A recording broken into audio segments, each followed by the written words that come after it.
Howdy again, folks. It is Joe. With me, as always, are Tyler and Mike, and you are getting ready to transform and roll out with us as we talk about everybody's favorite denizens of Cybertron, the Transformers. But before we get underway, let's check in with the guys and see if we got any new acquisitions to talk about. Mike, can you start us off? I don't have anything. It's unfortunate, but stand by. I should have some stuff for next week or next episode. Awesome. What about you, Tyler? I do, courtesy of my good friend Mike over there. I have myself a ramjet. Um, Ooh, how appropriate for today's episode that I got my fancy schmancy ramjet there. So, what that do is you think nice. about the quality of that action figure? Honestly, I'm really pleased with it. The model is good. Uh, it's complicated enough to transform that it's enjoyable, but not so complicated to transform that it feels like a chore and you don't want to do it. So I think Mm-hmm. it's really well designed. It looks really good in what alternate mode and bot mode. Like it's an all around really good model. I'm very happy with the seekers that they have done lately. I'm very very pleased. And we'll talk more about seekers later, but I'm very happy. Well, speaking of bot mode, really quick, you're showing it off in the jet mode. However, I have the Generation 2 version all ready to go in robot mode. And I couldn't agree more. This thing just looks amazing. The neon blue and the purple really pop against the black. And I'm a big fan of this Generation 2 colorway. But It looks really good in those colors. I am. Yeah, it looks really good. oh, well, without further ado, we are going to just get right into it. Gentlemen, we're talking everybody's favorite transforming robots, the Transformers. So let's go around and talk about our first memories of the Transformers, our first exposures, what we remember the most. Mike, start us off. Once again, I inherited the Transformers from my older brother, and I just remember Transformers everywhere, man. Like they were everywhere. Like, not that our rooms were pits or anything. Uh, Maybe mine was, but uh, our older brother had his stuff very well organized. And man, let me tell you, there was an abundance of Transformers, uh, from like Mirage to Optimus Prime. Like we had enough Decepticons because they were purple. There was just plentiful. You could organize who you were going to play with. Man, they were just everywhere. So accessible. We had exposure to the cartoon, so we got a sense of who's personality wise. And we could line it up, or we could make our own. Uh, make up our own personality for some random uh, robot. And they were just everywhere. That's what I remember. Just accessible and really cool looking. I remember going to the store and they were just so cool looking, on the shelf in their box. And then on the back they had the power level and stuff like that. So that's my early memories is, going also on that fig hunt as a kid. And man, they were just there on the shelf like they're not nowadays, like it's hard to go to like a Target or a Walmart and find an overabundance of just the quality figures.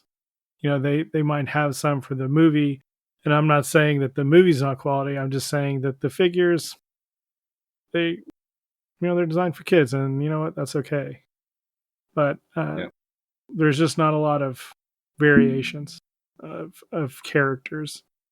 Like you look at some of those old school pictures on Instagram of like a KB toy aisle or a Toys R Us aisle, and man, you had choices. especially like you look at some of those with the other properties like GI Joe. Like, man, when you went to a toy aisle and you got to see some Joes, get ready to rifle through those figs because Hmm. there were many. There wasn't like a case or two. And like I remember going to a Target a couple months ago, and it was just nothing but 3/4 inch vintage Lando Calrissians. You know, growing up, it wasn't that way at all. Like they were always stocked. They always had different varieties, and I remember Transformers just almost being overwhelmed. Like, which one am I gonna get? You know, and it was usually something related to the cartoon, like the most recent episode that I've watched that I really like. You know, that's what I remember. I did eventually pick up one of those vintage collection Lando Calrissians just because I got to thinking, I'm like, this figure is so prominent on the shelves, which tells me he's so unpopular with people that are buying it. That's the kind of thing that one day ends up being rare because nobody freaking wanted it at the time.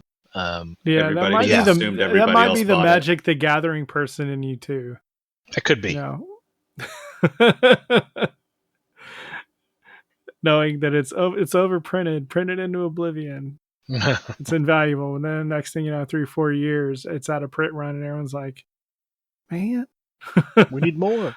a new commander or something comes out, and it's like, oh, it's popular all of a sudden again." Well, what about you, Tyler? What were your first core memories of the Transformers? Yeah, I have a couple pretty potent memories. The earliest one that I can recall was a Sunstreaker. I had a Sunstreaker, and my pawpaw gave me a little, like just a little, it basically a toy tool set, but it was real tools. I mean, we're talking little bitty screwdrivers. Really, it's probably probably a glasses or watch repair kit that he gave me that just had these little bitty tools. Well, I would transform the Sunstreaker, or somebody transformed him for me. I'm not sure if I did it or not, but I then went and took the screws and the pins out of it.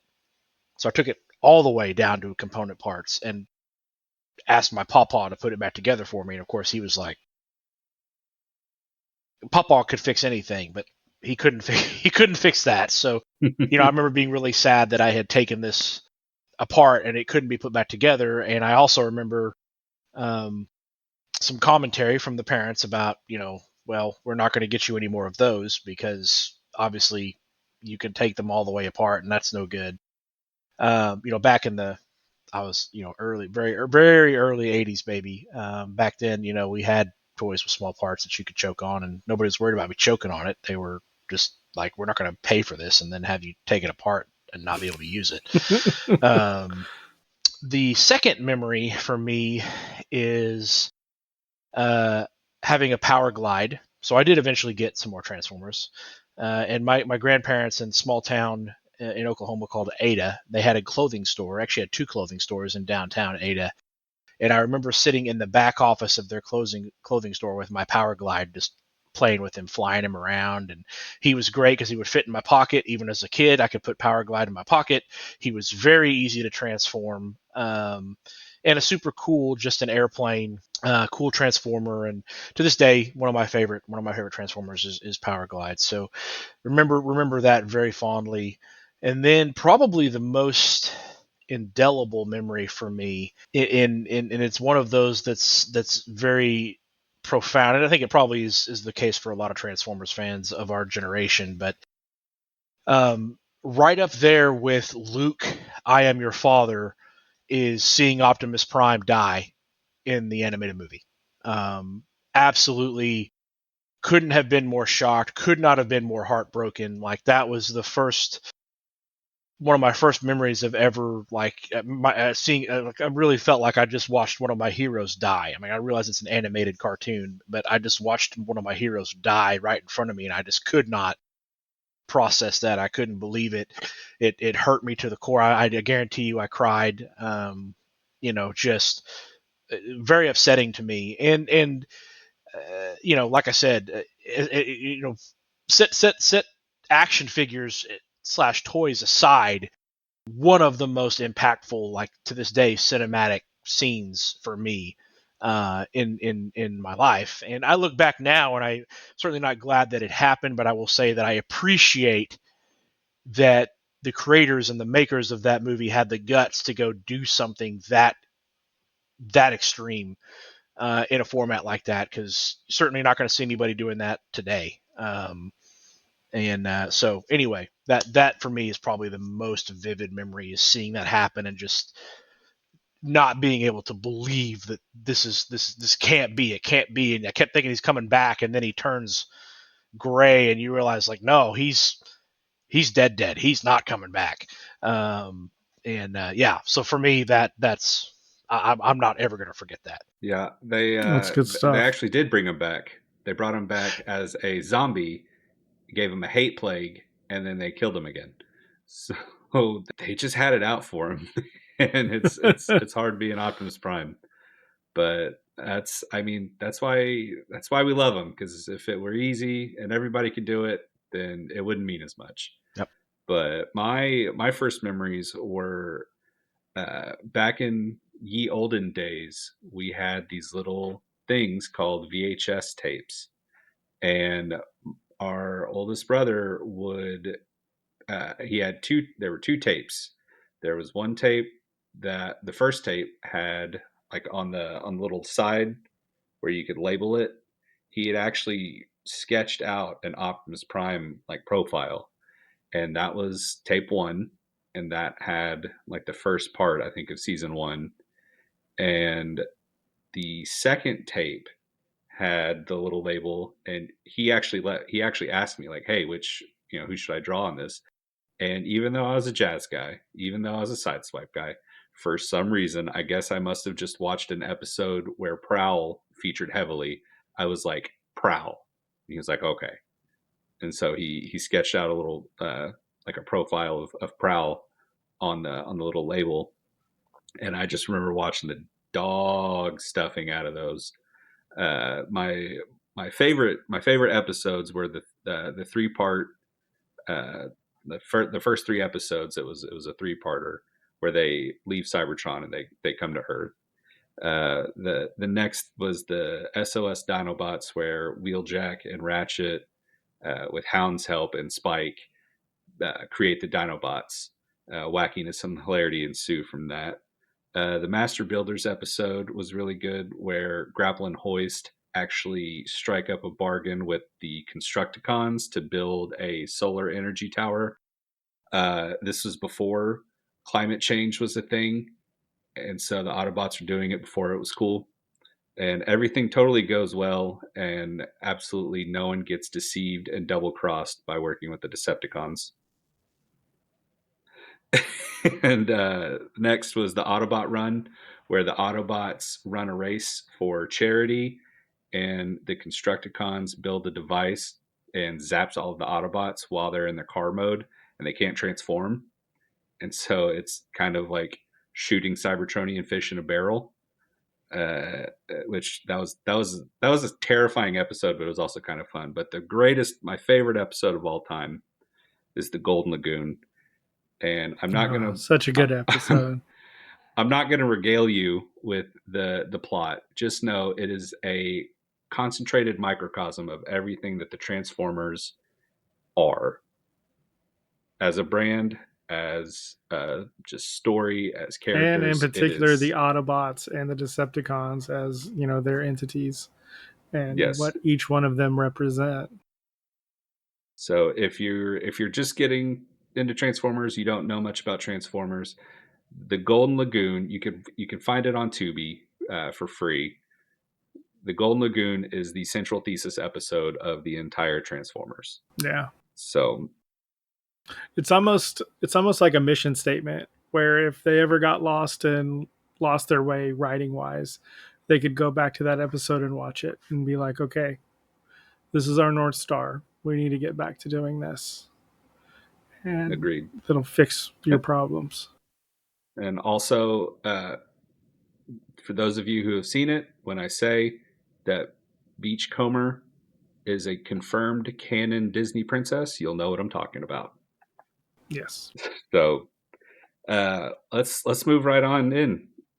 We're talking favorite memories. Now let's talk favorite Autobots. Tyler, who do you got? All right. In no particular order, I will tell you Prowl. Always been a favorite of mine. Always been. One of I the am G's retired. that went out. That's right. That's right. He's just a dude, and always liked him. Like him as an adult. I'm retired law enforcement, so I have a little bit of a thing for him for that reason as well. Great Autobot, cool design, big fan. Grimlock has always been one of my I just love that guy. Just he's like my spirit animal. Like just go smash everything. If you can't fix it, just smash it. It'll get better. Love that. The Dinobots in general are great, but Grimlock is my favorite. Love Sunstreaker. I think I talked about this in a previous episode where I think that Sunstreaker may be the reason that the Lamborghini Countach is my favorite vehicle of all time. Just a super cool looking bot, super cool dude. And again, although I took him apart to pieces and never got him back again. He is legitimately my earliest Transformers memory. And I remember loving that toy back then and being really upset that I did something that couldn't be undone. Obviously, we talked about Powerglide. Big fan. Definitely in the top 5 for me. And last but not least, and this is legitimately a number 1 for me, is Optimus Prime. There's probably somebody out there somewhere, maybe you guys, I don't know, has a top 5 list of Autobots that Optimus Prime is not in. But for me, Peter Cullen's voice to this day embodies everything that is good in the world to me. Like that is just what a hero's voice should sound like. He's a little bit like Morgan Freeman in that there are certain times that I hear somebody talk and I'm like, I'm hearing it in his voice because that's, the setting or the scene or that's appropriate to the moment. So anyway, those are my favorites. Nothing, none of the deep cuts there for me. That's just straight cream of the crop, baby. Right on. What about you, Mike? No, man. So when I answer a top 5, that's kind of like my permission for myself to go buy them and not feel any remorse. But the assignment is top 5, and it's changed recently. So, um, RCM Blaster 1 and 2, like Tyler said, that movie was just so epic. And RC, was able to hold it together. And she had some witty banter. And, later on, she was kind of that motherly figure to Daniel. Um, Blaster, he was just so cool in the movie. Autobot City's falling apart, and he is just like, if we don't do something about it, we're going to die. So we might as well get moving. I recently heard a rumor, I don't know if it's true or not, about how they cut an entire storyline of Blaster leading a revolt on Autobot City, or them having some kind of subplot on Autobot City and him leading it. I don't know if that's true or not, but I would have loved to watch that. Oh man, I'm gonna go with Mirage, and then the twins. I count Sunstreaker and Sideswipe as the same entity. Um, and then, man, I got a 3-way tie. I know I said I was going to try to keep to the assignment, but I just can't leave one of them off. Beachcomber, Grimlock, and Hotspot. And I'll tell you why Hotspot, because I recently did a custom Defensor. Well, not a custom, but an upgraded Defensor. And that bad boy Hotspot came with an upgrade kit. And I spent about 6 hours trying to get this thing installed correctly. And I spent the better part of an evening doing it. 6 hours might be hyperbole, but it was the better part of an evening. So I've earned the right to have him on my quote unquote top 5. I just couldn't leave Beachcomber off. I couldn't leave Grimlock off, and Hotspot And Joe's spent enough time with me to know like all these people I've talked about ad nauseum. So I too would like to break the assignment and give a shout out and add in probably right there with Sunstreaker for me, Hot Rod. My boy. okay, yeah, yeah. Did you Sorry, ever track continue. down that '86 hot rod that you were looking for? I don't think I have the 80s. Yes, I do. I have an. I got a. I did. I got an 86. I got an 86 hot rod. Didn't get him in the box, which I'm an open guy anyway, so I don't care Yeah, if I got the box or not. So I got him. I got him used. But yeah, I did finally get one. nice. Did you like it? Did you like transforming him? Yeah, yeah, I do. I like him a lot. I mean, he's hot rod. He's awesome. Yeah, it's good. It's a great figure. Really enjoy it. Love that it comes with some cool accessories, blast effects, that kind of stuff. So yeah, super. Nice. All right, Joe. What about you? So my list does not include Optimus Prime, but that's because I operate under the assumption that he's just everybody's favorite Autobot.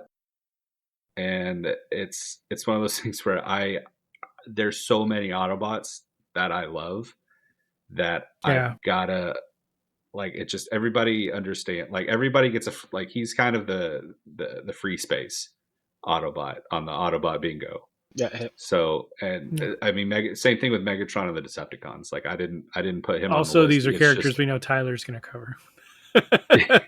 yeah.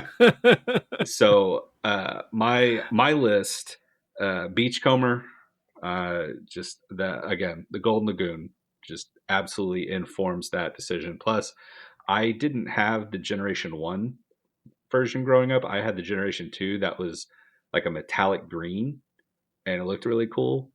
So that was a particular favorite of mine. Him and Sea Spray. That they were like they were always together in my hands.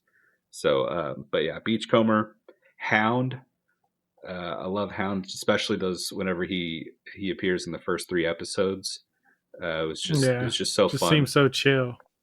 so chill. Like it's like he is like whenever he landed and was driving around Earth, he was like you definitely get the sense because the voice actors are so good in that '80s show that you get the sense that he didn't realize that he was waiting to come to Earth to explore it until he gets there and he's driving around with Spike.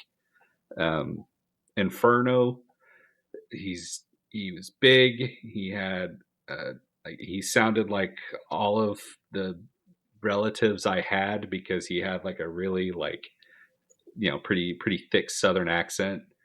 So, and that was another thing that a lot of the Autobots in the cartoon were known for. Like a lot of them kind of had Southern accents. So I was like, they sound familiar.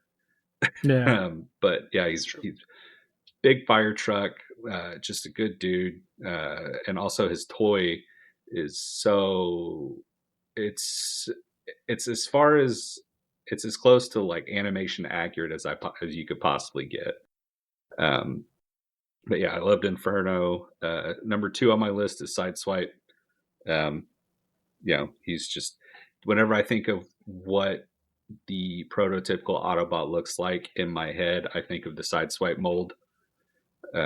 Just because it's been redecoed and reprinted and reissued for just until the cows go home. But my number one favorite Autobot has been, probably always will be, consistently Jazz.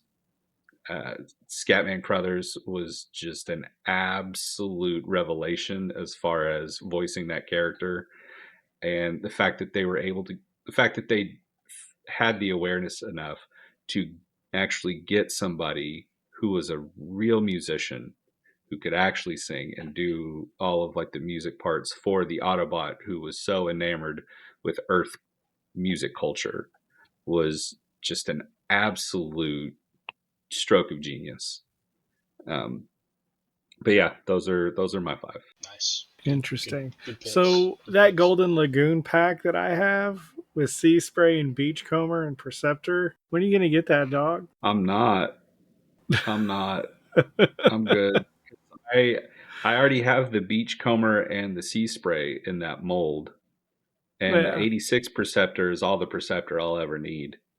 Because they did such a good job with it. That Studio Series 86 line, if you're curious about getting into Transformers, that is absolutely where I would recommend starting, because they are so they strike that nice balance of being a puzzle to transform, but not being overly complicated, and also being just very clean and animation accurate.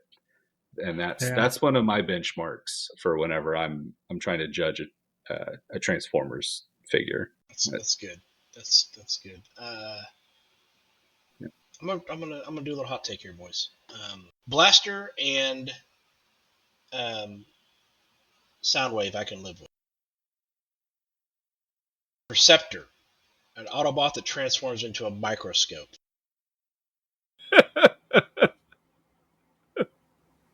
We got Autobots transforming into Lamborghinis.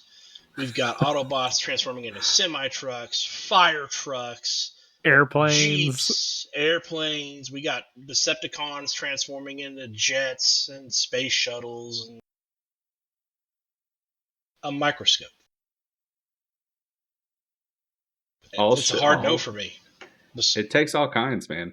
I- I like Perceptor because I mean in the cartoon he was kind of like he was the smart guy. Like Yeah. in the first like 13 episodes, it was Wheeljack or Ratchet. Like those were the two that could do smart things that if needed to. But then whenever they introduced the 85 line and Perceptor came in, he was it. Um, but also, I think one of the original, if not the original, in like one of the original engineers of the Transformers, uh, his favorite is actually Perceptor.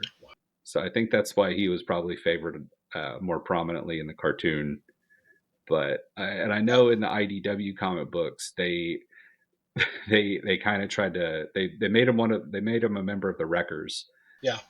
And they turned him like they made him a sniper, and he transformed into a communications like truck, like an armored communications truck, See, trying to like kind of cool him up. That's better for me. That's better for me. And I like the character. Let me be clear. I do like the character Perceptor. It's the transforming into a microscope that I just like, no, that's no. What are you doing? No. It does seem really out of place in the 86 movie whenever Autobot City's getting just absolutely assaulted. There's lasers flying out everywhere, and he's just standing in the middle of the open, and he just transforms, and then he like looks like uses his telescope to like look up at the incoming Decepticons. So he's like, "Yep, those are Decepticons," and then transforms and like, "Hey, Ultra Magnus." It's not looking great. Thank you, Captain Obvious. We certainly appreciate that. The other part of that is, and we'll talk about more about this here in a little bit, but even as a little kid, it really bothered me to think like these. You look at the scale of the Transformers, for example, compared to Spike in the animated show, that they're big. All right, they transform into like Optimus Prime transforms into a freaking semi truck. Those are very large trucks. Perceptor transforming into a microscope, it's like that microscope would be massive. Like Well, here's the thing, though. If you're going to be upset about that, you also have to be upset whenever Soundwave transforms into a tape deck, shrinks his body, and then Spike sees it outside the base, and he's like, "Huh, who left this here?" Picks it up and carries it into the Ark. No, I am. Even as a small child, before I understood what physics were, I realized like that does not make sense. I'm with you. I get but the that, man, microscope because for me it's is like when I was younger, I didn't like hair metal, and I still don't like hair metal. So I get where you're coming from. I don't know how hair metal and mass shifting robots coincide with one another. It's but stuff that we just didn't get when we were younger, and we've just never stopped not understanding. I'm following you. You just okay. just can't. Okay. Fair I'm enough. hung up on it. I'm hung up on it. I can't. Well, but anyway, speaking of it's okay. Well, speaking of being hung up and frustrated and angry and vengeful, let's talk about some Decepticons. Mike, how about you start us off? Okay, so I'm going to come out the gate swinging big. I'm going to talk about Triptychon. Let's get a big dinosaur Godzilla Godzilla. creature He's Godzilla. and let's just have him running amok. And I like it. Um, I have one on order. Thank you, Pulse, for releasing another one that's going to come in a really cool looking box. That way I can sit there and look at the box and be like, man, that looks really cool. But yeah, Triptychon, so menacing, terrifying, all the above. And also, Also, you're just a Godzilla guy, and that's okay to and I just am a want Godzilla guy. Godzilla as a Transformer. And as a Prime from playing the game War for Cybertron It was Fall of Cybertron. and Fall of Cybertron, I gotta say that was a pretty fun level where you fought Triptychon. I enjoyed that a lot. Also, that color scheme goes back to that Gen 2 Ramjet where it's black, purple. Really, really nice looking. Uh, Next, I'm going to talk about Predaking.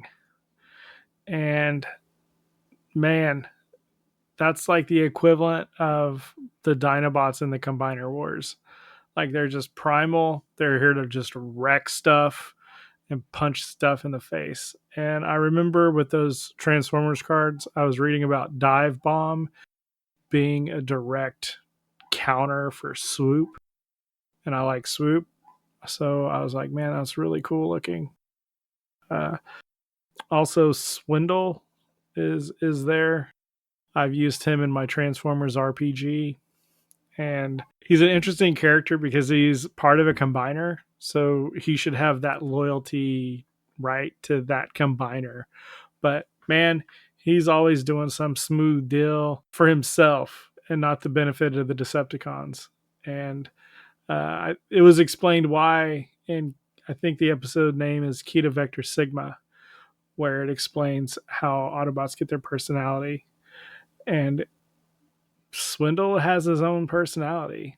He's a very selfish character. And I think that gives an interesting aspect to a Decepticon because normally they're, like you got the sound waves that are just like, yes, Megatron. And then you've got the Star Screams who are like the backstabbers.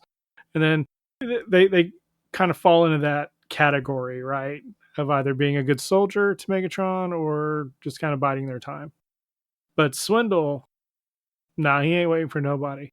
He likes to do things behind the screen. And I think that's what makes him really interesting. Uh, Motor Master and Minosaur. I like the aesthetic of Motor Master. Man, he is this black and purple semi, and he's got a sword. He doesn't have the Optimus, face shield. Man, he looks cool. Um, and he's, the leader of Minosaur, the Stunicons. And I think that's just a really cool concept of these Autobots that were created to be more of a road presence because the Meet Autobots Decepticons. were, yeah, be more of a presence for the Decepticons on the road because the Autobots were just dominating the road.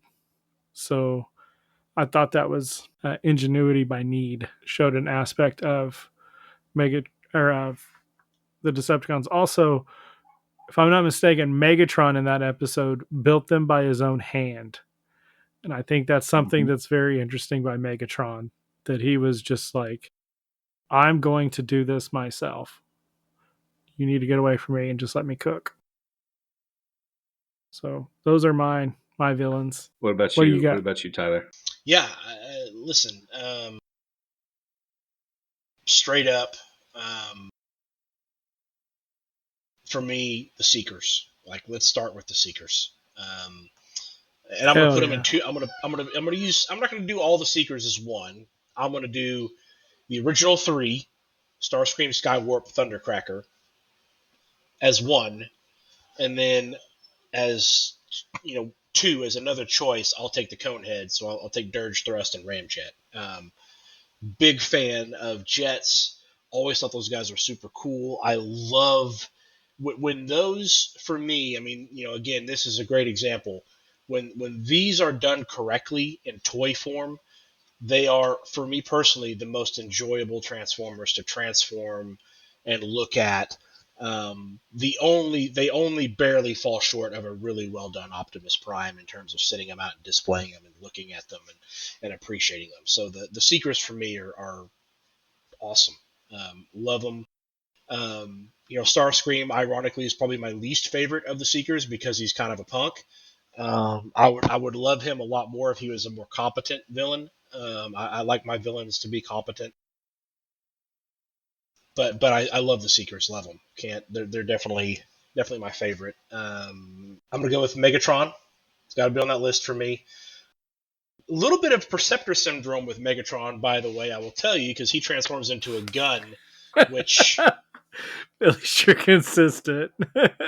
yeah, again the physics thing is like, and I realize that they get that physics don't really apply in that realm in the Transformers because they can't see them. You have to see them transform into different vehicles. Like I get it, guys. I know, but I'm just saying it throws me off to see this giant, menacing robot transform into a gun. And really, most often, I don't know about the comic books, but in the TV show, most often it's Starscream, the guy that's always trying to overthrow him, that he transforms into let Starscream catch him and hold him. Like, It's funny because it's usually Starscream, Mm-hmm. and I think number 2 is actually Optimus Prime, yeah, because I think there's been more than one occasion Megatron has transformed and has tossed himself to Optimus Prime to take down an immediate threat yeah, that is endangering both of them. yeah. Mm-hmm. So Megatron's nothing if not pragmatic. He's a pragmatic villain. He's a smart yeah, villain, and he will. He's all about that self-preservation. and, Self-preservation first, conquer the world second. and terrifying when done correctly. 100%, 100%, Yeah. 100%. I'm gonna name number 3 here, and some people are gonna be upset about this. I'm just gonna Okay. put it out there. There's gonna be folks that are upset about this. Number 3 for me is Galvatron. Um, And No, No, man, that's the I'm not reason I say awesome. upset people about might be that. upset is they're going to say it's the same guy. No, it's not. No, it's not. No. Different, No, it's totally not. different transformer, different bot, better alt mode. By the way, Galvatron to me is like they figured it. They got on my level. I feel like when they were designing him, they got on my level. Like, that gun thing Man, that that toy was a was little so silly. cool. Oh, great, yeah, yeah, great. That cannon. A Uh, cannon makes sense. a cannon makes perfect A sense. Oh cannon my makes gosh, absolute sense. perfect sense, perfect sense. It's beautiful. Great alt mode, great bot mode. Again, he's like, we talked about how scary Megatron is when he's done correctly. Galvatron is exactly the same, if not maybe a skosh even more, because the idea is he's upgraded Megatron. The only downside to Galvatron is he's basically owned by Unicron and has to do whatever Unicron says. There are Well, to me, times where he default. Go ahead. I was just gonna say, to me, the only downside of Galvatron is that in the movie he was voiced by Leonard Nimoy, Yeah, and it was very serious, and that's not bad. But then, whenever it came time to continue the series, they're like, "Oh, we're obviously not going to pay Leonard Nimoy to come in and read every episode, so we'll just have Frank Welker do it." And they also, we're going to make Galvatron insane yeah, for a reason, yeah. and it was That very like campy, cartoony, and I just didn't. It lacked the gravitas that the movie '86 movie Galvatron is. established. Yes, Yeah. fair point. Movie Galvatron is definitely the Galvatron that I am speaking of here. And interestingly enough, that connection with Leonard Nimoy, that's how I knew Sentinel Prime in the Bayverse was going to be a bad guy, A because thousand it percent. was Leonard Nimoy's voice. I'm like, he's going to be a bad guy. Yep. He's going to be a bad guy. Like, this is not a good guy, guys. You just can't be Leonard Nimoy in Transformers and not be Yep. a bad guy. Like, it's going to be. And So also, I think that they had established, I want to say in maybe one of the video games or some of the comics, that Sentinel Prime had already betrayed the Patty, Autobots. see, I So didn't like know that that. was already ingrained in his character. So much so that when I took my boys to go see Transformers One, which is the best Transformers movie we've gotten since the '86 movie. Uh, and they were showing Sentinel Prime, and he's like all like regal and magnanimous. I'm just like, he's gonna betray everybody. And was I right? Did I get it wrong? You're gonna have to go watch Transformers 1 to find the answer, because it's worth it. So who else you got on your list? Okay, so I've got the Seekers. I've got Megatron, Galvatron. I'm gonna go with Six Shot. Yes. I don't throw a ton of deep cuts out there in terms of Transformers. I'll throw Six Shot out there. He's a bit of a deep cut. Like him, he's a cruel he's a Was cruel sob, and I like that in a villain. Again, I like the folks that aren't afraid to make their villains bad, because in like the real comic bad. books he was one of Megatron's Phase Sixers, Yes, I want to say. that's And correct. basically, if Megatron sent a Phase Sixer to your planet, you better enjoy having a planet while you can, because you're about to not, That's correct. essentially. Yep. So, but yeah, Six Shot. So That's a good pick. thank you. So that's four, and my fifth one is maybe we'll call it a little rule breaky ish. Not that my first two also weren't ish, but Devastator. I gotta have Devastator. I love freaking Devastator. Construction vehicles. I mean, look, what little boy doesn't love awesome, like the really giant construction vehicles? Like every little boy that I know loves those things. So seeing them as Transformers, super cool already, and then seeing them come together to form this massive, terrifying, super powerful villain, just oh The oh, it's so good. It's the so good. first combiner, the first Yeah, combiner we ever got. a huge So Devastator fan. As you guys know well, like I mentioned again on a previous episode, like if I were asking for something in the Transformers universe, it was going to be 86 Devastator, and we got it. I got it before I ever had to ask for it. So super thrilled and very excited to put that together and set him up on my desk. Put it. He will have a prominent place of display. If and when we land in the new place, he will be displayed proudly. So yeah, that's my Decepticons.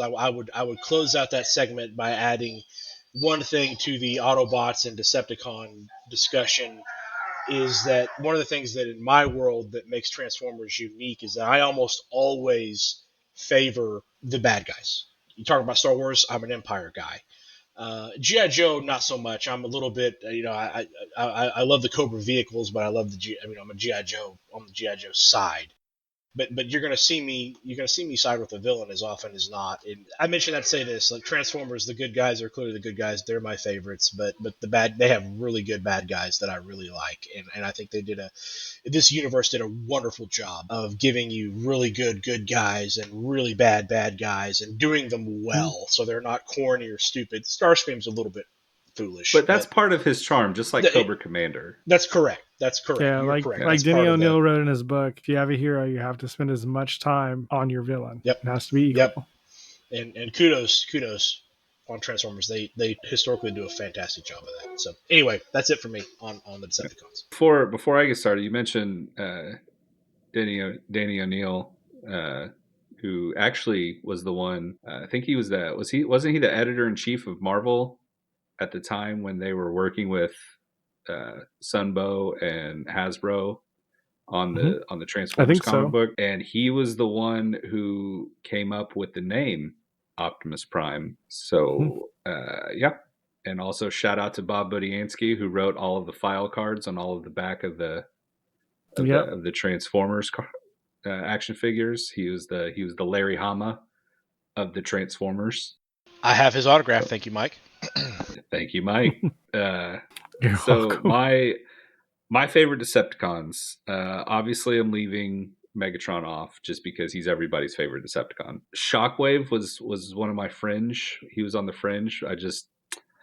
I feel like he's been done. He's been done a lot. So Yeah. I'm going to start with Tarn. Now he is a Decepticon that was introduced in the IDW comic books as the leader of the Decepticon Justice Division, which was basically enforcement arm of the Decepticon cause, and he had a really, I mean, it's kind of a campy, but it was also really terrifying in the comic books. He had the power to literally talk you to death. Something about how his voice could like tap into the resonance of somebody's spark chamber and just snuff out their spark.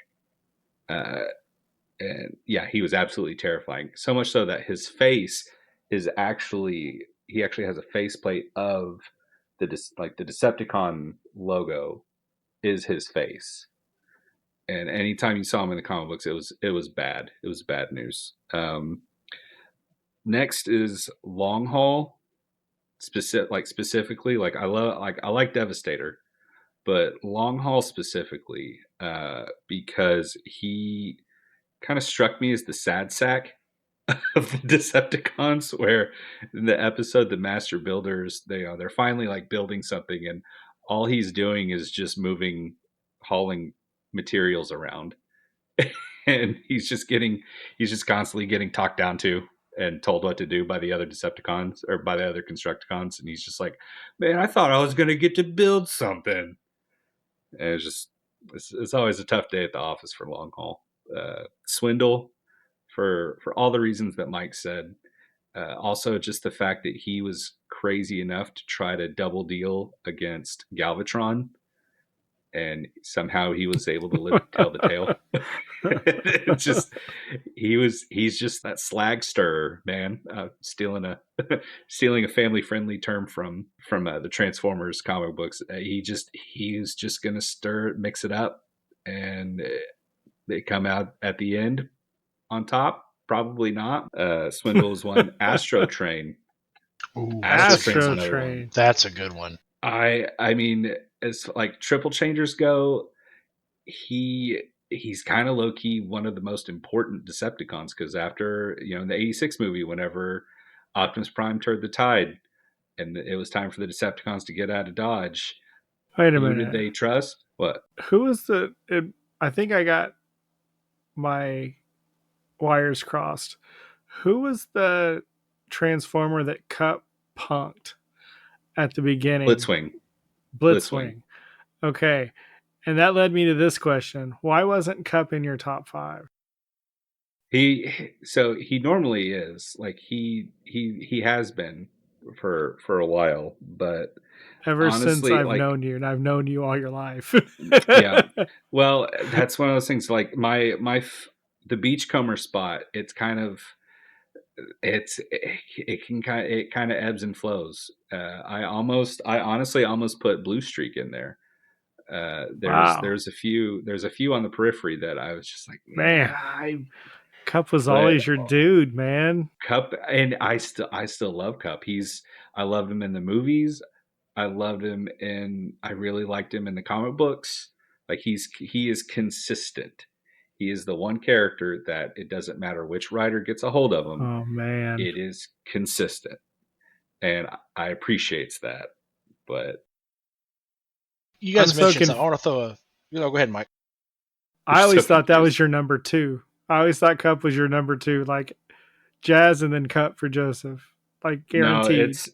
it was always Jazz and Sideswipe. Like those are Okay. the two. But and I do love Cup, and he's if there was a 6th spot, I would have put him on him if I wanted to I even cheat and force circumvent mentioned the. some of mine. Yeah, I was gonna say I could have circumvented the system, but I I didn't. just couldn't in good conscience leave them, but apparently you're just like, man, forget Cup. No, it's the whole point of making lists is like some are gonna get left behind. True. Not a single one of us said Bumblebee. So, and I remember you used to be a Bumblebee guy Used to. before Michael Bay tried to Definitely. make him cool. Yeah. So, All right, Tyler, what were you going to but say? hold on. Yeah, go ahead. I was just going to add a bit of commentary there. You guys mentioned Blitzwing. Just a quick, Hasbro, please. I'm not a Bayverse guy, but give me a leader class. I'll even take a deluxe class Blitzwing from the Bumblebee movie. Give me that Blitzwing F4 Phantom Transformer, please. That was just that's the highlight of that movie for me. It's like the first 5 minutes was Yeah. Blitzwing. Like for me, that was it. Like No, that the highlight of that movie was the first 5 minutes when they were on Cybertron and it looked legit. yeah, Yeah. And it's just sad because nobody went to. I didn't go see that movie. I didn't see I it didn't either. until later. I didn't And either. if I'd have seen that with the first 5 minutes when they're on Cybertron, and everything's going to crap, and they're having to get out, well, I was like, now we got a movie. But then of course they come to Earth and everything grinds to a halt. But Yeah. uh, All right, go ahead with your villains, Joseph. Sorry okay, to get so you sidetracked. no, it's okay. So yeah, Astro Train. Um, just like he's a shuttle, like a space shuttle, and a train. One of my favorite, like just kind of like one-off moments was in the comic book All Hail Megatron, and the Decepticons just absolutely blitz New York City, and there's some people stuck in a subway, and they're waiting on a subway to get out because stuff's going crazy. Anyway, they see lights coming down the tunnel and they're like, "Oh great, there's a subway. Like we're going to get out of here. We're all safe." And it pulls up and it's a purple locomotive. And it's just like, "Oh no. Oh no." And then he transforms and just absolutely just smashes the subway terminal, and it was terrifying. So that was a really cool moment in the comic book that made me like Astro Train even more. And my number one favorite Decepticon, because I'm not a bad guy. I'm not like Tyler. I like the good guys. Uh, but if I had to choose my favorite Decepticon is Soundwave, and I'm going to cheat, and Ravage, like Soundwave and Ravage. Just really cool voice, really cool design, very simple, elegant design. Very Ravage, competent, both of them. very competent. Uh, and Ravage is really cool and also menacing. Like it's a tape, it's like a cassette tape, but Ravage would go toe to toe with Hound or anyone. It didn't matter, and you had to respect it. So yeah, Soundwave, and Ravage are really cool, and I also like their, especially in the new comic books by Daniel Warren Johnson, the the relationship and the affection that Soundwave had. Even though Soundwave is a bad guy, he still has affection for his tapes because they're in his charge, they're in his care, and that means something to him, and they absolutely are really good at showing that in this comic book run, and it's really cool. So those are my Decepticons. Ravage, very clearly the goodest boy of the Transformers universe. So okay, we're gonna move on, and we're gonna probably talk more about something that we regretfully didn't really talk much about in the X-Men and the Star Wars episodes, but action figures. Remember, because this is actually an action figure show. Favorite action figures. Get real weird with it. There's 40 years worth of stuff to pull from. So let's get into it. Tyler, you wanna start us off? Yeah, I can. My favorite action, I'd love to take it back to G1 or G2 and throw it back there. Maybe G1 Powerglide because he was so special to me growing up. Like I do really love Is that. it that figure or like your figure? It's probably my figure. I mean, Yeah, because I know it. I know what you mean with that fast lane.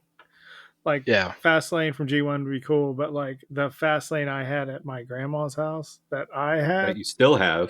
that That I you still still have have it. that I was gifted, that means a lot more. yeah. That's. I mean, that's a fair point.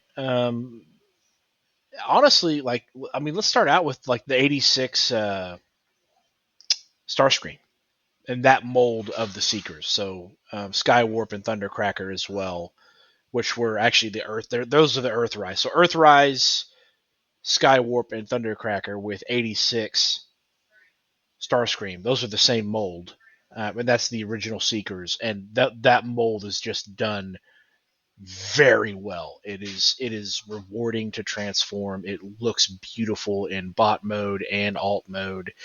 Really, really love that. In fact, I remember talking to you two both and saying, "Hey, now that I've got 86 Starscream, like this is amazing. I need a Skywarp and Thundercracker in the same mold." And I did a little bit of research and discovered that sure enough, the Earthrise mold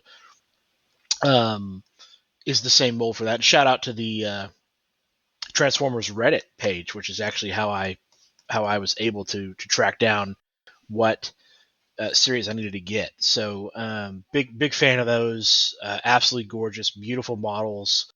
You know, I definitely will include my Ramjet here. The cone heads. This is the same quality of a mold. I need to get the remaining cone heads in that mold. Now that I've seen this one, it's like, oh crap, I need the other two.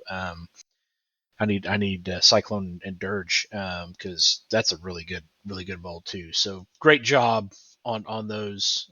Big fan, love them. I'm probably gonna have to go with 86 Hot Rod. I do like the 86 Hot Rod quite a bit. The series, I mean, you guys are gonna. There's gonna be kind of some common themes happening here. Like the 86 Studio series for me is You really don't gotta good. Like I apologize don't for that, man. It's such a I good don't series. yeah, I don't have any of those that I don't think are really fantastic. To be perfectly frank with you, I have 86 Optimus Prime. Obviously, that's a fantastic, like beautiful, fantastic, great, all the good things. But I will tell you that before I got that, because before that was released, I picked up a War for Cybertron Earthrise Optimus Prime, and that is a really, really, really good Optimus Prime. That's Um, still the one I prefer. that is a really good Optimus Prime. Can't recommend it enough. Like that's still the one that I set out on display when I display Prime. Like that's still the one that I set out and look at and smile every dadgum time I see it. Like just love it. There's a lot. There's so many good ones. Those are probably my favorites. I did pick up a bear with me here, guys. I'll think of a series of it. Studio Series 93 Hot Rod. This is a more of the like it's a Bayverse Hot Rod. I don't think he ever actually made it into a movie, but Okay. he's a Bayverse Hot Rod. Um, and I think he's a Lamborghini, if memory serves, like a Huracan, whatever they call. I can't, I don't know Yeah. how they pronounce it. I think that's what he is. I don't think he's a Bugatti. But anyway, that's a really good figure. I love Hot Rod. I was doing some research on Hot Rod Transformers, and I came across that one. I looked at it. I thought, man, that looks really nice. I need to track one of those down and see if I like it. And I did track one down, and I do like it. It's a really really really good figure, my opinion, but I like it a lot. So that's about as deep a cut as I'm going to go, guys. I don't, I distinctly remember my Gen 1 Power Glide. I don't remember. Well, okay, one more. Sorry, one more. And I'm going to apologize in advance if I'm stealing one from one of you guys. Gen 2 Megatron, the tank, the Abrams tank. The colors are wild, green and purple, like all the Gen 2s.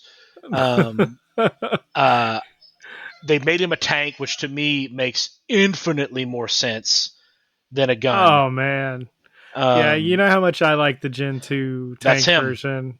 I That's him. completely used that version in the Transformers RPG that I run specifically for that reason because it's a tank. It's That's not the a way to be. gun.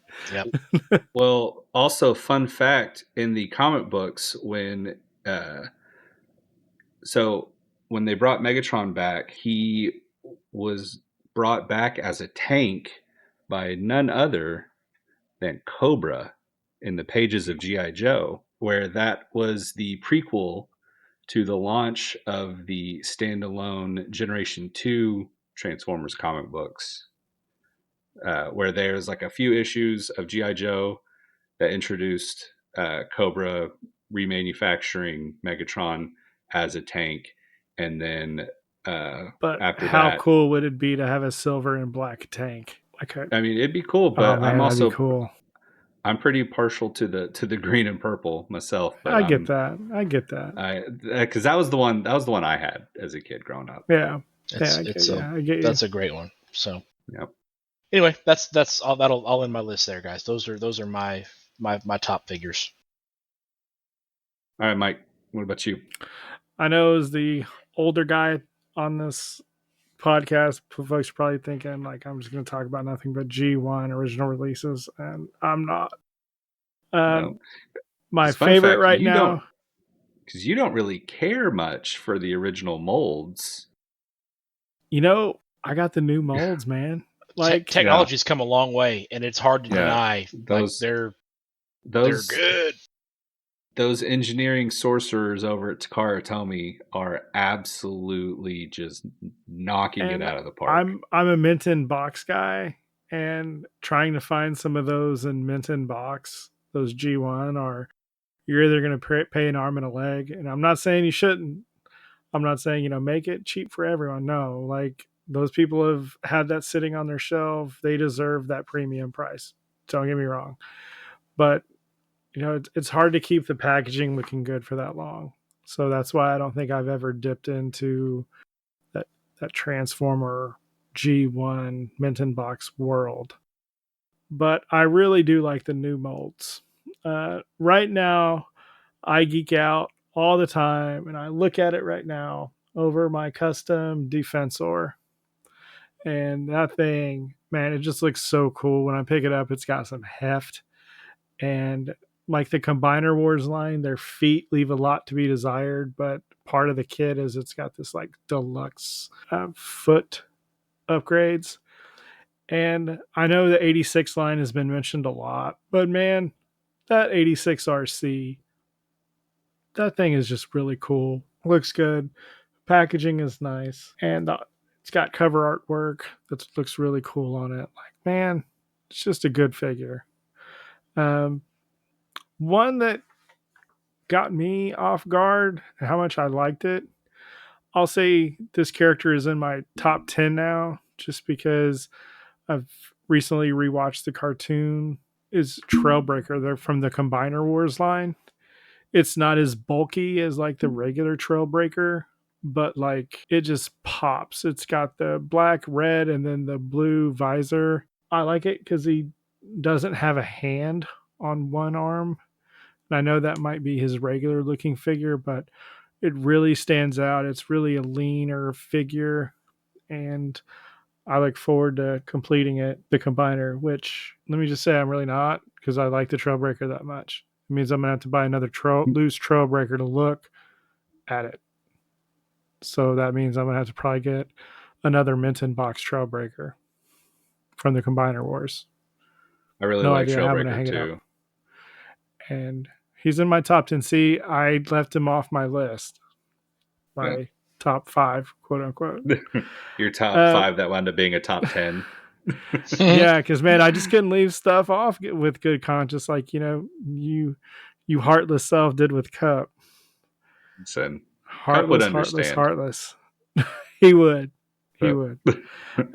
Also, like the War for Cybertron, like the Siege versions of, man, I'm looking at them right now, and I've got the twins, I've got Mirage, like I've got Jetfire, and man, like I can't see the Jetfire because it's in a box, but the box looks so cool. But the twins and Mirage, man, they look so cool. Those molds are just, I can't talk enough about them. They're just so good, and the colors are just bright. Like especially the Mirage, that blue and white, that white and blue, man.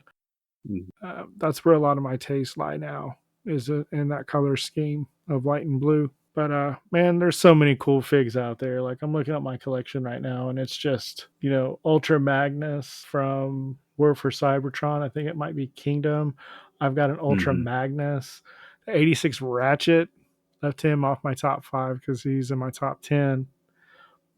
Golden Lagoon 3-pack with Perceptor Sea Spray and Beachcomber. Man, so many cool figs out there. I can't list them all. Oh, Transformers Red. Sorry. Transformers Red.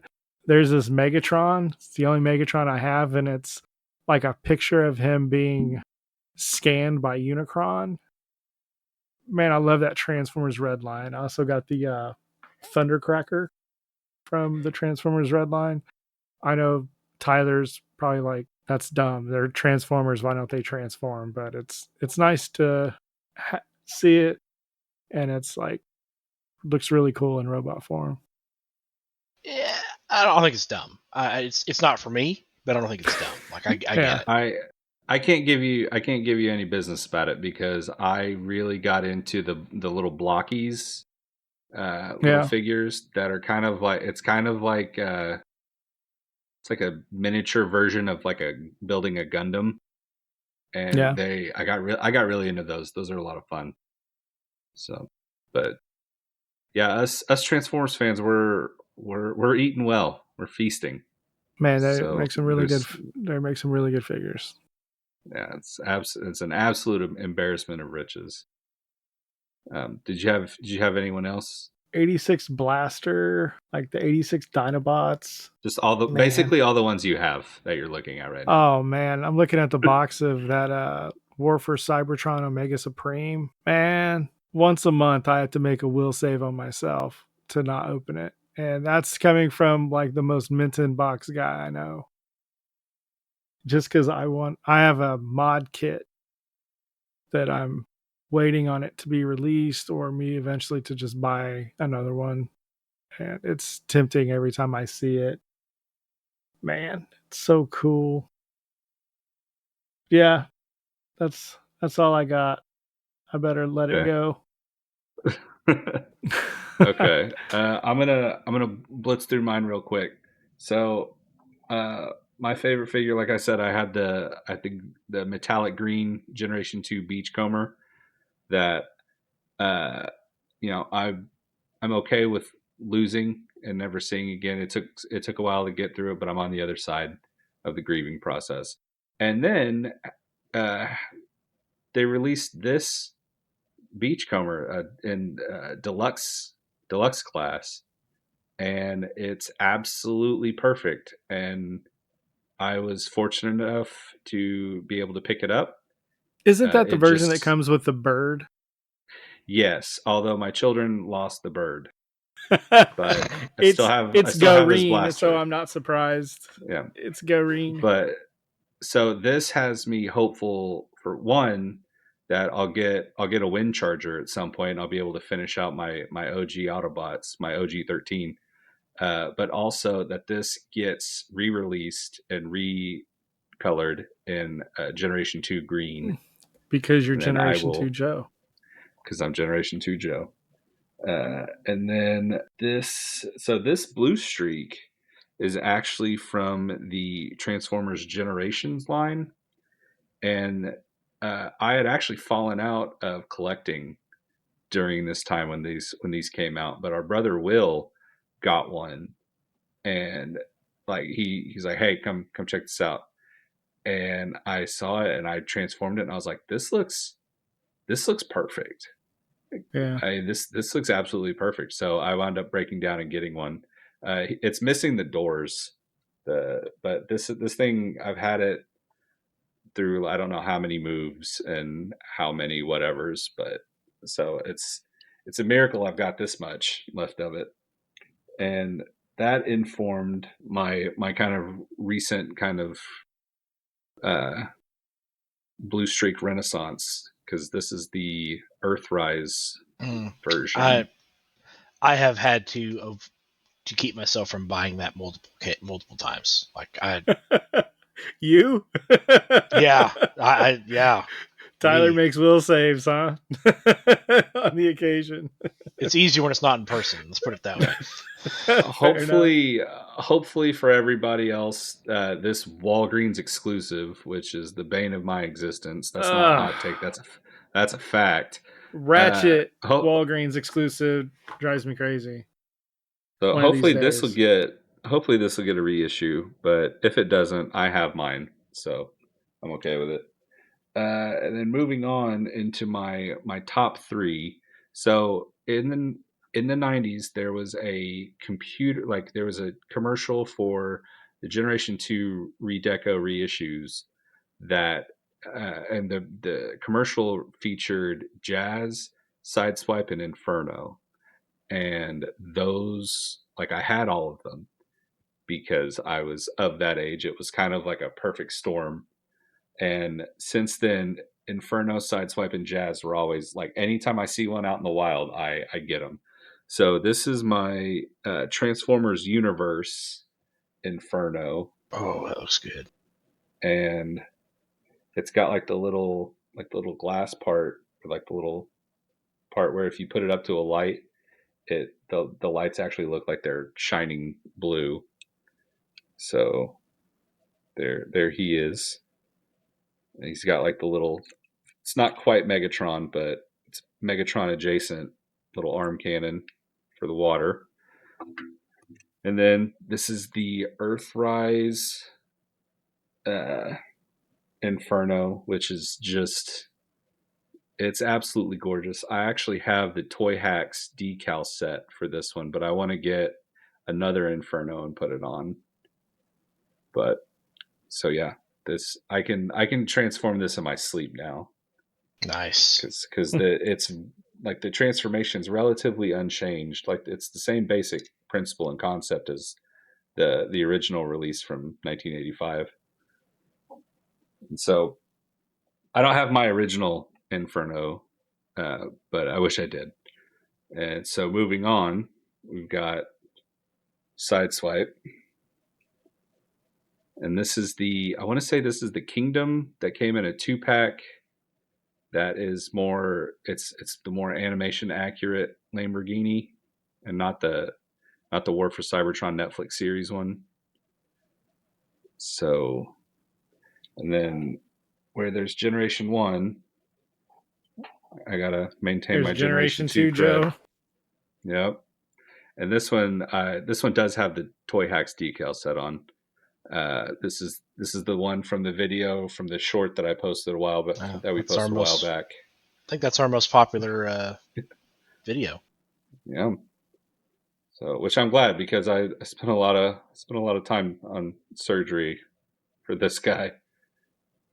So, and then uh, the only type of figure of these that I have, my Generation 2 masterpiece Sideswipe,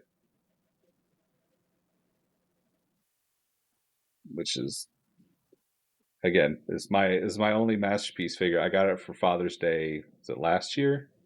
Yeah, from his brothers. We didn't know the From my rules on brothers. Father's Day. We're still trying to figure it out. No one sent out an email, so we were like, "Do we Listen, get him something?" you can. I'm good with it. So, Heck and yeah, man. last but not least, and most consistently, so this is not my original one. I've had many of those, but this is the reissue I got. I think I got it in junior high, maybe high school. Uh, this is the reissue of the Generation 1 Jazz, but it's actually based on the Generation 2 mold because they did a few upgrades from the original for that one. So yeah, there's that. And this one is actually part of the uh, Generations line with that blue streak. And try to get it. That looks nice. Yeah. So So good.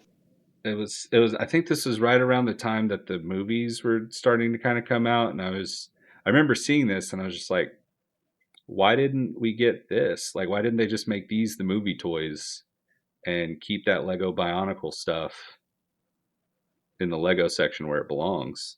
Yeah. So, and then for put the two of them together.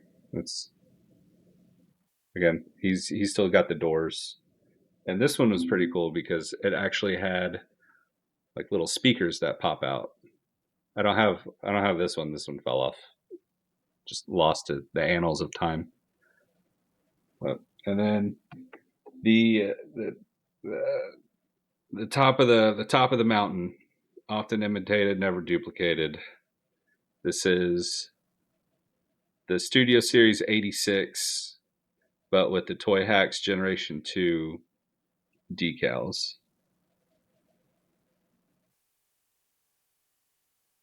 So yeah, this is probably my favorite. This is my favorite of all time. Just like Transformers mold, everything. So that's all I got for toys and figs. So let's do real quick. Let's do kind of a little lightning round. Uh, you're given the opportunity to write a Transformers story. Who is your main cast? And we're gonna start it at Michael. Okay. Real quick. So I wanted to give two choices. One is for like in a vacuum, I'm telling a story. It doesn't have to line up with anything, because sometimes they'll feed Batman and a Justice League and they all intertwine. So in a vacuum, by itself, protect the bots and just leave me alone. I wouldn't want to team up with any other Autobots. Just let me bring in guest stars as I see fit. Let me work my own villains, protect the boss, and just kind of leave me on an island. Let me cook. My second choice, and this is something that they would want it to be in a bigger universe, kind of meet up, would be Blaster as the leader, RC, Trailbreaker, Mirage, and as a curveball, someone who hasn't been mentioned in this episode at all, Smokescreen. Ooh. That's Okay. who I would want to be on my team that I would write if it was going to be for a bigger universe. Okay. What about you, Tyler? You got a team cooking? Mine's going to be less of a team and more of a story, if you'll bear with me. This probably won't come in as a surprise to folks, but I like, as I've mentioned before, I like the post-apocalyptic type stories. Give me one of two things. Give me Transformers, but let's say they arrive, they wake up, because we know they arrived to Earth very early, but let's say they wake up in the 1930s and early 1940s and participate in World War II. So Megatron is a Tiger tank, right? The Seekers are Folkwolves or Messerschmitts. Power Glide is a P-51 Mustang instead of an A-10. Give me that, like an alternate universe Transformers participating in World War II, with that vintage of vehicles and influencing the world in that way. I would love to see that story. And candidly, like Megatron as a Tiger or King Tiger tank would be chef's kiss. Just that'd be amazing. That's really cool. The alternative to that is put it in the future and give me kind of a Days of Future Past, like I mentioned with the X-Men. I want to see whether it's Six Shot or Galvatron or Megatron or any group of the Seekers. Like I want to see these guys hunting down. They've teamed up with in my brain. They've teamed up with a corrupt world government. Or a corrupt group of world leaders, and they are hunting down the Autobots and destroying them, and harvesting technology from them for whatever purpose you might find. I mean, you saw some of that, and the Bayverse almost touched on that, where they were they had, was it Longshot that was killing the Autobots, and then they were stealing technology from them and trying to No, recreate them. I think it was Lockdown. Lockdown, that's the word. Thank you. Yeah. That's the Lockdown. one. Yeah, Lockdown was doing it. So I mean, give me Lockdown if you want to do that. I don't care, but do it right. It's one of two movies I wish I would have walked out of. Yeah. Joe, since Tyler is such a post-apocalyptic guy and a hot rod guy, has that comic The last spot standing. Yeah, there's actually yeah So before IDW lost the publishing rights, they did I think it was a 5-issue miniseries called Last Bot Standing. And the entire premise was that Hot Rod was the last Autobot in existence. Okay. And I never got a chance to read it, but I just know that it is I out never there. either. It I looked for exists. covers. I looked for it at Yeah. my local comic place, and I could never find it. Okay. Yeah. But it I'm sounds gonna look like that up. something Tyler would probably want to read I'm gonna Yeah. look along that with up. us. I'm gonna look that up. Yeah. What about you, Joe? Okay, so for me, it's kind of mentioned, at least like it used to be mentioned, that as far as like the Autobot High Command, Jazz is the leader of special operations. Yeah, And we're always told that, like, hey, he's the special operations but guy. now Like Optimus, we would want to show you why yeah. he Well, is it's the just like, leader. well, it's one of those things where it's like, okay, cool, he's special operations. What is that? What is he doing? Who is his team? Uh, and so I would want to do like just a limited run mini series. It wouldn't link Uh, up with anything. It would just be kind of that on an island by the itself. only Let you cook. the only link up it would be in the main series. Somebody would ask about reinforcements and like Jazz Team, and Optimus is just like, Hmm, Jazz Team is currently on assignment, and that's as far as it. that's That's it. as much detail as he's given. And then in Yeah, the miniseries, it's Jazz leading a team, and it's him, Mirage as the infiltrator, like stealth guy, Cliff that's Jumper. already a ridiculously good combo right there. I've I've Mirage and Jazz, like I've I've thought man, about this a disgustingly amount of time, that's a lot and of hurt. That's a lot of hurt with uh, just two. so Mirage as like the stealth infiltrator, Cliff Jumper. In some of the comic books, he's viewed as like an assassin, where he's just like this little guy, but he just gets loaded for bear, and he's just got guns just coming out of everywhere. Uh, he's also some like in some continuities, he's kind of considered like a weapons expert. In some continuities, he's just a straight up assassin. Uh, I like the idea of him being kind of a quartermaster, and strictly just from the little tiny scene I think it was either episode 1 or 2 of the original series, where him and Hound are scouting the Decepticons' new base, Hmm. and it shows Hound and Cliffjumper. Then it cuts to Hound, and then it cuts to the same shot of Hound and Cliffjumper, but this time Cliffjumper has a giant cannon mounted on a rock that he pulled Or he from just pulls the seemingly gun out nowhere. of nowhere. And I Yeah. think it would be really fun where like as a narrative device, like, oh man, like we're in a really tight spot. What we really need is a such and such device calibrated for such and such and such and such. And then next panel, Cliff Jumper's like, you mean like this? I think that'd be a lot of fun. But also like he can throw down and put some hurt down. Uh, and so you actually stole this one from me. I know, I like how you said that we hadn't talked about him, but Oh man, I'm Smokescreen. sorry. No, you're good. Like My bad. it's fun. No, it works. It absolutely works. Because like whenever you said that, I was like, yes, we're going to talk about Smokescreen now. And so Also, he Smokescreen, looks really cool. Like I he have the looks really Combiner Wars cool. version. Man, he looks really cool. Like as cool as the When Seekers are for the Decepticons, I feel like Prowl, Smokescreen, and Blue Streak are that for the Autobots. he's Uh, the Autobot swindle kind of, except yeah, he won't where go no, that far. I would consider him more the Autobot Gambit, like from the Fair X-Men, enough. where he's Fair enough. like he's kind of operating on a different wavelength, a different level, and he's like you could like you kind of wonder like is he with us, or is he doing his own thing? Is he Yeah. going to business for himself? But at the end of the day, he's got the Autobot insignia on his chest, so Yeah. he's on the team. But that would be a lot of fun. Kind of a he'd be kind of the James Bond, like in the white dinner jacket let loose on Monte Carlo. Yeah. Where he just kind of just like, look, what he does is what he does. He's just like, I'm just going to let him cook, and he'll get us the intel we need, or the device, the MacGuffin, whatever. And then Hound, just because I like he's the hologram expert. He also is a scout, but more importantly, I would utilize him as kind of the team's conscience.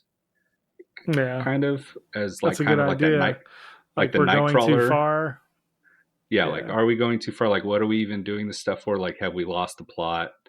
That kind of thing. Just kind of as the angel on It's funny Jazz's you shoulder. mentioned that, because that's what I would use RC for. Yeah. For mine. But yeah, anyway, so that would be the story I'd want to tell. It's just like special operations, and also I don't want to have to be contractually obligated to include Optimus Prime and Bumblebee. Yeah. Now we'd like to open it up to you guys. Who were your favorites growing up? Did you have any specific toys that you have very fond memories of? Who do you want to see featured more prominently in Transformers media? Were you able to secure any of the pre-orders coming out, or are you going to have to wait and try to eBay it or find it on a hunt? Let us know. We want to hear from you.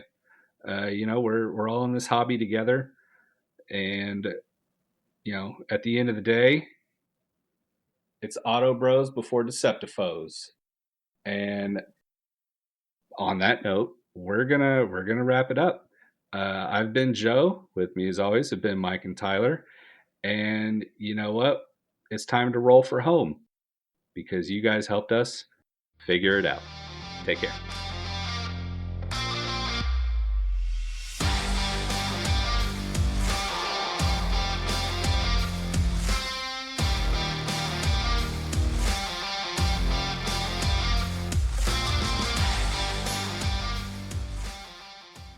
By the way, the Empire's not the bad guys; they're the good guys. In case you're wondering about that, but I'm happy to debate that with anybody. But maybe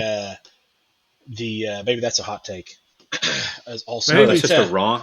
No, that's just a wrong take. Oh man, countless innocent civilians murdered in Death Star 2. Just hey brother, just government contractors is all they were. They just got slaughtered. Hey brother, get that Kevin Smith logic out of here. Take it up with George. We could have talked about that last episode. Yeah. Yeah.